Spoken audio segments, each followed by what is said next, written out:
Donald Trump moving U.S. Embassy to Jerusalem may needlessly spark mass protests, says Nancy Pelosi.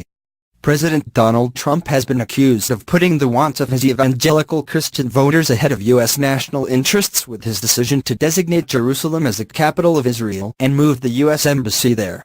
Democratic Senator Sheldon Whitehouse said the announcement makes good theater for elements of the president's base, but that it constituted a dangerous move. For really strong evangelicals, this is part of the biblical prescription that Jerusalem shall return and all of that, Mr. Whitehouse said. I think it is a dangerous idea to let those religious beliefs get ahead of our national interests and our diplomatic interests. Elsewhere, the decision has drawn mixed reactions in Washington.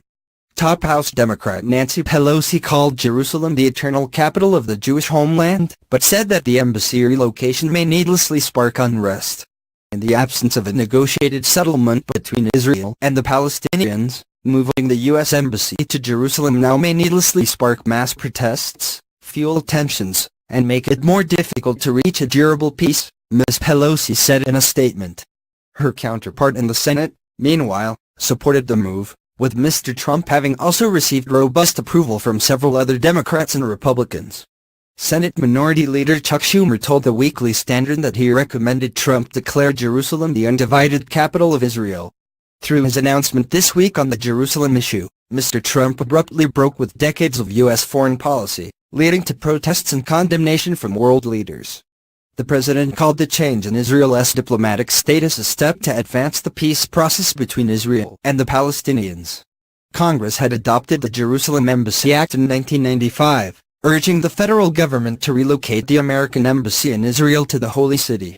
Every president since then, including Mr. Trump, has signed waivers delaying that move for 6 months at a time. Mr. Trump signed the new waiver straight after his announcement, but made clear that the embassy move would happen. There is a reason why all past U.S. administrations have not made this move, and why leaders around the world have warned Trump against it. It would undermine the prospects for an Israeli-Palestinian peace agreement and severely, perhaps irreparably, damage our ability to broker it, Independent Senator Bernie Sanders posted on Twitter.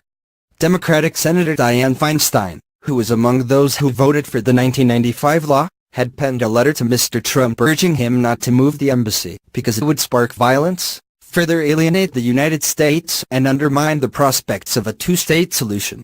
The future of Jerusalem is an issue that should be decided by Israel and the Palestinians, not unilaterally by the United States, Ms. Feinstein wrote. Republican Senator Chuck Grassley, however, praised Mr. Trump for the move in a tweet that the president later retweeted. Jerusalem